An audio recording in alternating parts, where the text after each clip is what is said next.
여유로워야 하고 1년은 겨울이 여유로워하며 일생은 노년이 여유로워야 한다라고 하는 말이 있습니다. 이것을 삼여라고 하는데요. 여유로운 삶, 그 여유로운 삶이라는 것은 올바른 길을 갈 때에 여유로운 삶을 살아갈 수가 있는 것이죠. 길이 어디에 있는가?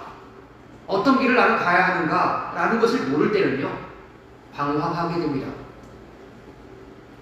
방황이라는 것은 내가 가야 할 이 길이 정말 맞는가? 이 길이 정말 가면은 정말 좋은 길을 가게 되는가? 라는 확신이 없을 때에 방황하게 되는 것이거든요. 우리 하나님께서 우리에게 보여주시는 그 길은 이 오늘 본 말씀에 세 가지의 길이 있습니다. 이 세 가지의 길을 통하여서 우리 성도들은요, 믿음으로 갈 수가 있는 것이고 하나님의 그 축복의 길로 걸어갈 수가 있는 것입니다. 우리 이 사사기 말씀은 우리에게 주시는 교훈이 참 큽니다. 그들이 살아갔던 이 사사시대는 우리가 살아가는 사사시대와 거의 동일하다고 말씀을 드릴 수가 있어요. 오늘 이 말씀을 통해서 우리에게 들려주시는 그 하나님의 인도하심은 어떤 것이 있는지 함께 은혜를 나누기 원합니다. 첫 번째는요, 하나님께서 우리에게 주시는 길은 바로 축복의 길입니다. 따라서 있습니다. 축복의 길.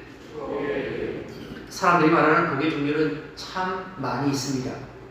그러나 하나님의 선택을 받은 백성에게 주시는 그 복은 바로 축복의 길이라는 거예요. 세상이 말하는 축복과 하나님께서 우리에게 주시는 축복은 근본적으로 다르다는 거예요. 하나님이 계시느냐 계시지 않느냐가 차이가 나거든요. 하나님께서 아브라함을 만나주셨어요. 창세기 12장 1절로 3절을 보니까 여호와 하나님께서 아브라함에게 이렇게 말씀하십니다. 넌 너의 고향과 친척과 아버지의 집을 떠나 내가 내게 보여줄 땅으로 가라. 내가 너로 큰 민족을 이루고 내게 복을 주어 내 이름을 창대하게 하리니 너는 복이 될지니라. 너를 축복하는 자에게는 내가 복을 내리고 너를 저주하는 자에게는 내가 저주하리니 땅의 모든 족속이 너로 말미암아 복을 얻을 것입니다. 하나님의 말씀이 그에 임하였고요, 그가 들었고 그는 들은 말씀을 따라서 길을 떠납니다. 우리가 잘 아는 아브라함은 바로 믿음의 조상이다, 그러한 칭호를 받죠. 하나님께서 그를 먼저 만나주신 것이고요, 그를 또한 인도해 주셔서 그 모든 민족을 이루게 하시고 그로 하여금 하나님의 길을 가게 하는 축복의 길로 그를 이끌어 주셨습니다. 아브라함뿐만 아니라 우리는 동일하게 하나님께서 우리를 축복의 길로 인도하시는 거예요. 우리는 약속의 기업에 대해서 유익이 없고요, 영원히 멸망받을 수밖에 없는 그러한 사람들이었습니다. 그런데 예수님께서 우리 죄를 위해서 십자가에 달려 돌아가심으로 말미암아서 또 우리가 구속과 죄사함을 받게 되었죠. 멸망의 길이 아니라 축복의 길로 하나님께서 우리를 이끌어 주셨다는 것입니다. 오늘 본문에 보니까 축복으로 들어선 축복의 길을 가고 있는 그런 가족이 나옵니다. 17절 말씀 보겠습니다. 17절 시작.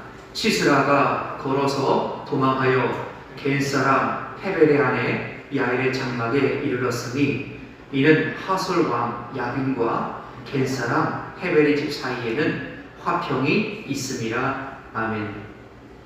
오늘 사사기 4장에서는 여선지자 드보라가 나와요.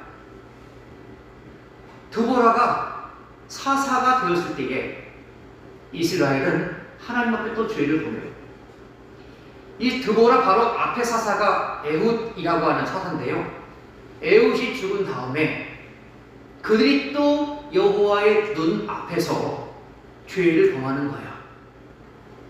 그래서 하나님께서 가나안 왕 야빈에게 팔기로 작정하시죠. 판단하고 하는 것은 그들로 하여금 와서 이스라엘을 괴롭히는 거예요. 때로는 죽이기도 하고 수탈해가고 하는 못살게 두는 거죠. 그럴 때 이스라엘이 또 하나님께 부르짖습니다.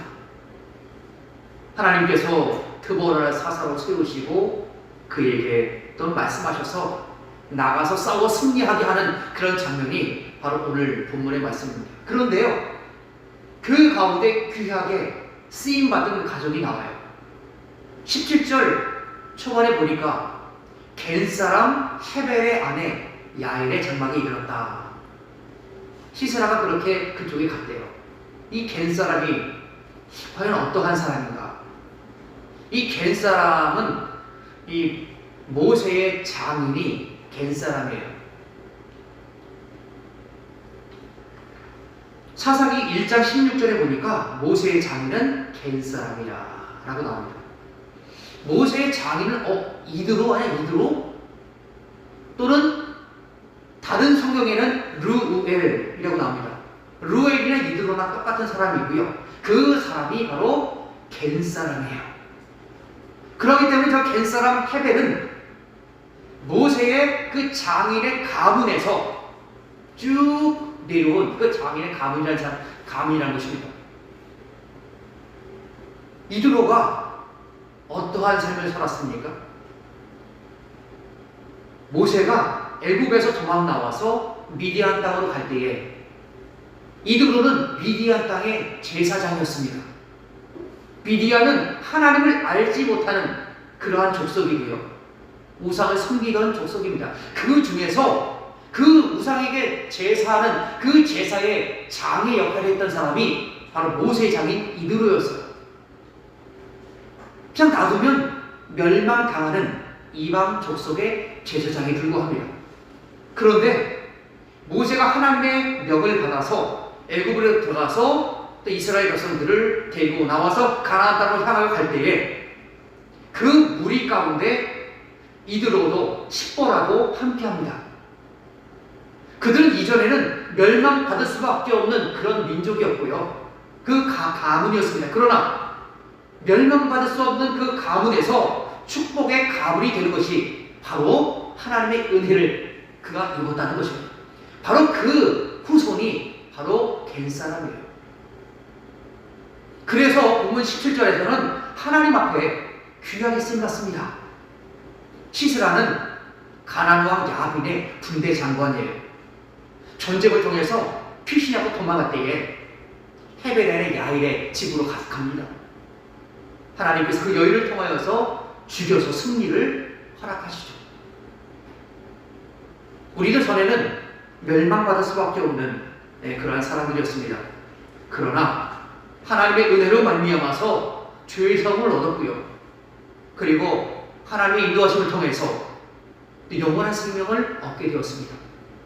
세상에서는 조금 있는 것, 조금 더 배웠다는 것, 좀 지위가 좀 높은 것, 그것이 자랑거리가 될 수 있습니다. 그러나 예수 그리스도 안에서는 그러한 모든 것들은 다 소용이 없습니다.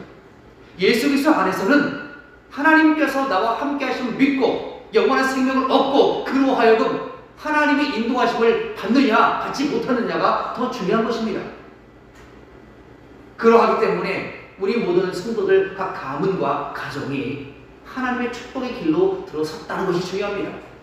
그런데 아직까지도 들어서지 못한 우리 가족들이 있고요. 우리 가문의 여러 친척들이 있을 것입니다. 그럼 우리는 어떻게 해야 되겠냐? 그들을 위해서 기도해야 되죠. 멸망의 가문이 아니라 바로 축복의 가문으로 인도하여 달라고 기도해야 되는 것입니다. 기도하지 않으면 변화되는 것이 아무것도 없어요. 기도하면 변화가 있습니다.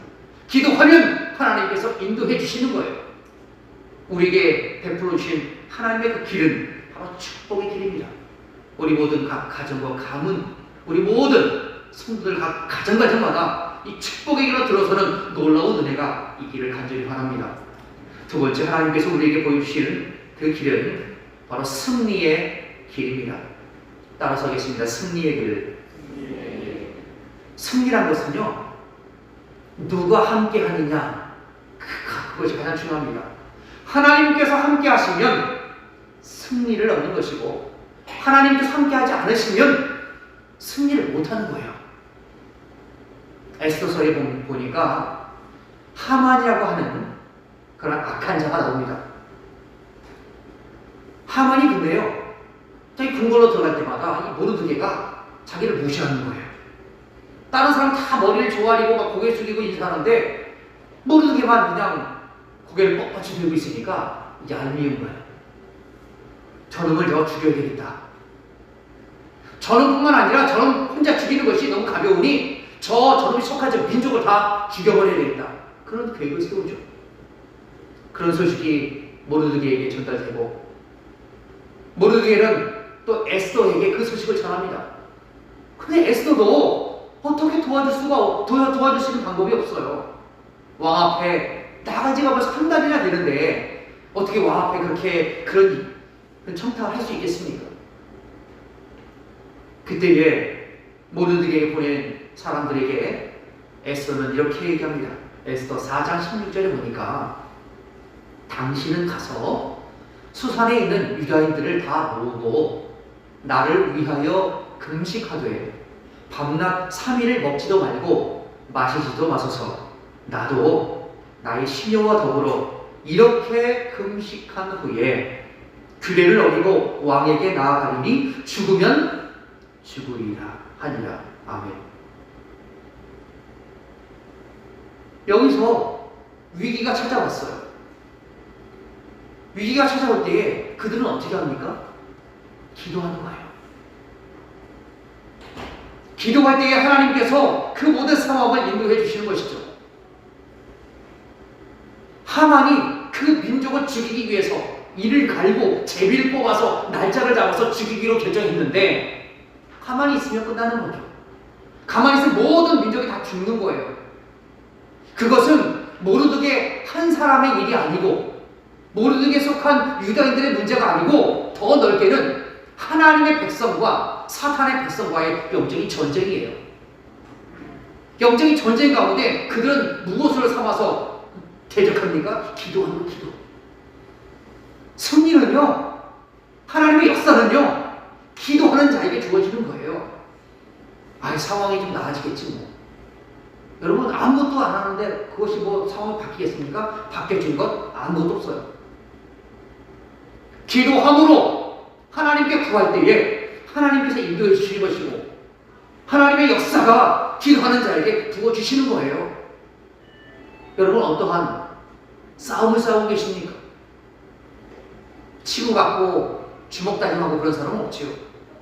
그러나 우리의 싸움은 혈과 육에 대한 것이 아니에요. 좀 한 컵을 더 들어가 보면 악의 영과의 싸움이라는 거예요. 우리 삶 가운데 모든 것 하나하나마다 그것이 다 영적 싸움이라는 사실을 우리가 잊어서는 안 되는 것입니다.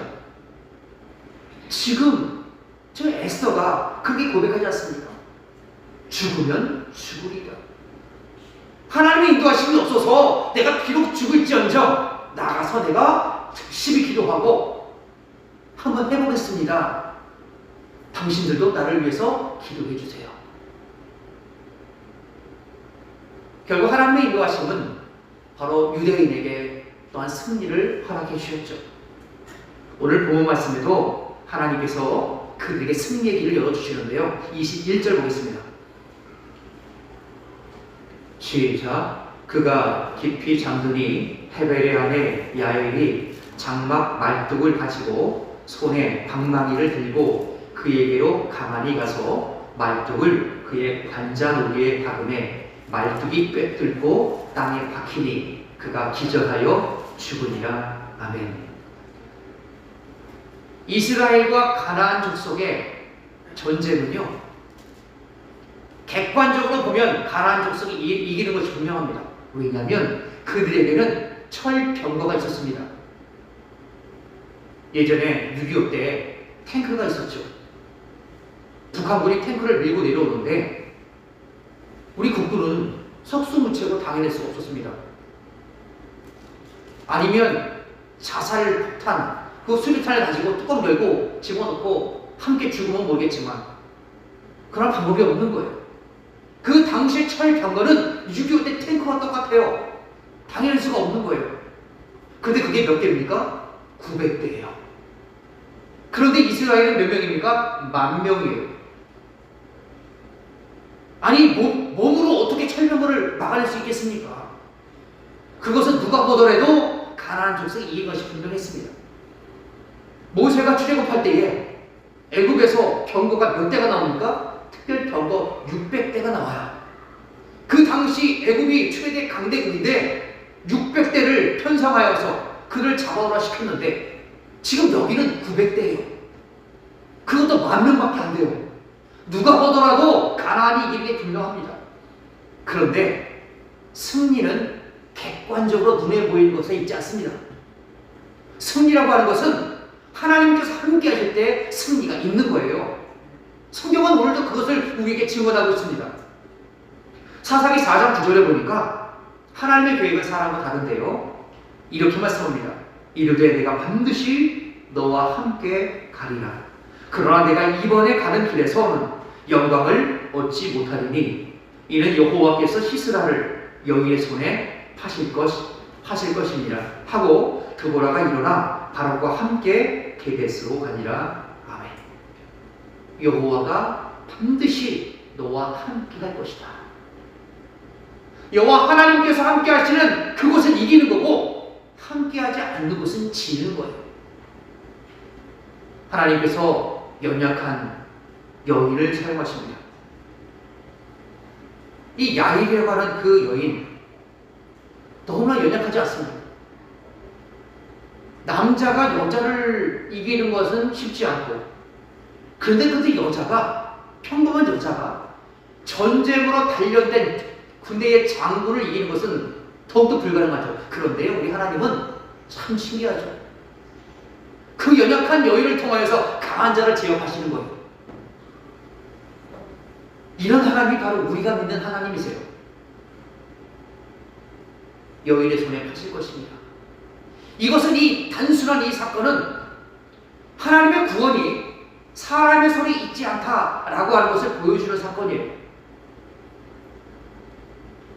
우리 하나님은 우리와 함께 하시고 우리가 연약하다라고 고백할 때 더욱더 우리 안에 역사해 주세요.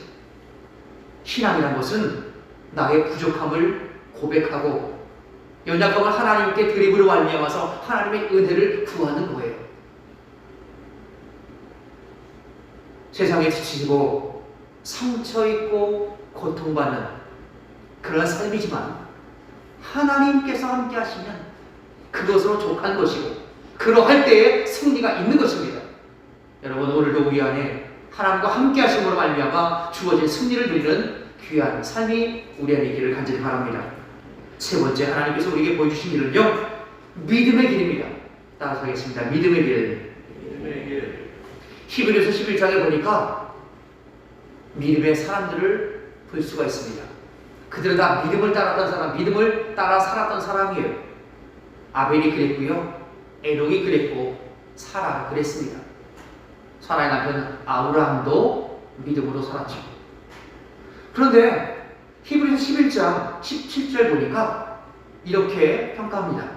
아브라함은 시험을 받을 때에 믿음으로 이삭을 드렸으니 그런 약속들을 받은 자로 돼 그 외아들을 드렸느니라. 아멘. 아브라함이 하나님 앞에 시험을 당하죠.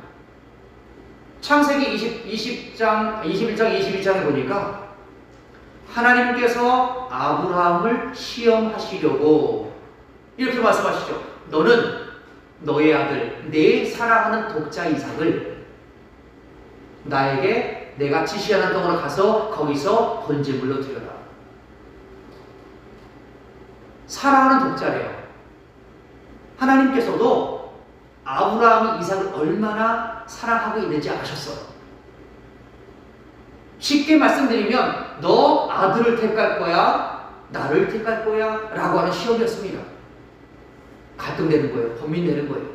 아니 하나님께서 언제는 내 자손을 통해서 하늘의 별처럼 바다의 모래처럼 많게 해주시겠다 그러더니 이제 100세가 돼갖고 늙어서 난 아들 정말 눈에 넣어도 아프지 않은 그 아들을 바치려고 하는가?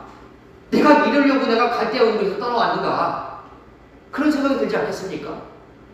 아니 뭐 아브라함은 뭐 믿음의 조상이고, 여러분 아브라함이랑 우리랑 똑같아요. 다 성정이 있는 사람이에요. 감정이 있어요. 왜 그런 생각이 들지 않겠습니까? 그러나 그런 고민과 고민 가운데서도 아브라함은 결정을 해요. 모리아 땅으로 가서 아들을 묶어놓고 칼로 내려칠 때까지 괴로웠지만 결단하고 내려칠 때에 하나님께서 그때까지 보고 계셨어요. 내가 이제야 내가 나를 사랑하는구나. 그것을 하나님께서 아셨다. 그렇게 말씀합니다. 참 믿음으로 산다는 것은 정말 우리가 그 한계 상황까지 갔을 때에 정말 그 상황에서도 하나님을 내가 정말로 믿고 신뢰하느냐, 바로 그건 싸움이에요. 오늘 결론의 말씀은 이렇게 말씀합니다. 23절 말씀입니다. 23절 시작. 이와 같이 이 날에 하나님이 가나안 왕 야빈을 이스라엘 자손 앞에 굴복하게 하신지라. 아멘. 누가 하셨습니까? 하나님께서 하시는 거예요. 하나님께서 모든 일을 감당하시는 거예요. 전쟁도 하나님이 하시고요, 우리 인생도 하나님이 하시고요, 우리는 하나님 앞에 그냥 맡기면 되는 거예요. 맡기면 하나님이 승리를 주세요. 믿음으로 걸어갈 때에 하나님께서 또 우리에게 그런 은혜를 더하게 하신다는 것입니다. 4장 7절에 보니까 내가 야빈의 군대장과 시스라와 그 병거들과 그 무리를 기손 강으로 이끌어 내게 이르게 하고 그를 내 손에 넘겨주리라 하셨느니라. 아멘. 하나님의 말씀이 싸우기 전에 말씀이 임해요. 야, 그러면 이거 딱 갔는데 병거가 900대 왔는데 큰일 났다, 저거 나가면 죽는 거 아니야? 그러고 안 나가면 어떻게 됩니까? 순종하지 않는 거죠. 믿음으로 행하지 않는 거잖아요. 하나님의 말씀이 임했어요. 이끌어 내게 이르게 하고 그를 내 손에 넘겨주리라. 그 말씀을 믿고 나가는 거예요. 그 믿음의 그 바탕은 하나님의 말씀이 있는 거예요. 하나님의 말씀을 내가 믿고 그대로 순종하여 살아가느냐, 그렇지 않느냐의 싸움이 바로 있다는 것입니다. 하나님께서는 그들을 보셨죠. 그들이 순종하는 척 하는가, 아니면 정말로 순종하는가. 무모한 싸움 같아요. 그러나 하나님께서 그렇게 그럼에도 불구하고 순종하는 자에게 승리를 허락해 주셨어요. 또한 그들은 믿음으로 나갔을 때에 하나님의 은혜를 경험하게 된 것이죠. 우리 삶도 똑같습니다. 우리가 객관적으로 바라볼 때에, 내가 주관적으로 바라볼 때도 야, 이거 정말 말이 아닌데 저거 안 될 것 같은데 라고 하는 상황이 있지 않습니까? 그럴 때 우리 주님은 해라. 우리 주님은 우리에게 넉넉히 감당해라 라고 말씀하시는 거예요. 그럴 때 우리의 믿음은 과연 어디에 있습니까? 하나님의 말씀이 있는가, 나의 감정이 있는가, 내 이성이 있는가? 우리가 이것을 한번 잘 살펴봐야 합니다. 오늘 우리에게 주신 말씀은 그거예요. 믿음 따라 믿음의 길을 걸어가라. 우리가 걸어가는 그 길이 바로 불신의 길인가, 아니면 믿음의 길인가를 살펴보아야 합니다. 우리를 힘들게 하는 여러 가지 요인들을 만날 수 있습니다. 경제가 돌아가지 않으니 가정이 힘들고, 가정이 힘들으니 관계도 어렵고, 전염병은 우리를 너무 힘들게 만들고, 그런다 할지라도 그 모든 것이 우리 믿음을 흔들어요. 여러분, 그러나 끝까지 믿음의 길을 걸어가야 되는 거예요. 우리가 걷는 이 길은 좁고 험해요. 사람들이 찾지 않아요. 그러나 이 길 끝에는 무엇이 있습니까? 생명이 있는 거예요. 주시는 하나님의 말씀을 통하여서 우리가 그 길을 걸어가야 돼. 우리보다 먼저 가실 때 믿음의 선조들이 어떠한 삶을 살았습니까? 말로 표현할 수 없는 핍박과 환난을 받았잖아요. 그러함에도 불구하고 순교의 길로 갔다라는 것이에요. 순교의 길까지 걸어가는 것. 내가 죽는 날까지 주님을 믿고, 아니면 내가 살아있을 때 주님이 오시는 둘 중에 하나가 될 때까지 믿음의 길을 걸어가는 것. 이것이 바로 우리가 승리하는 길입니다. 오늘 우리에게 주신 그 믿음의 길을 끝까지 잘 감당하여서 하나님 앞에 영광되는 귀한 삶이 우리 안에 있기를 간절히 바랍니다. 다 함께 기도하겠습니다. 은혜로우신 아버지 하나님, 감사합니다. 우리가 무엇이간데 우리를 사랑하여 주시고 우리의 축복의 길을 허락해 주셨습니까?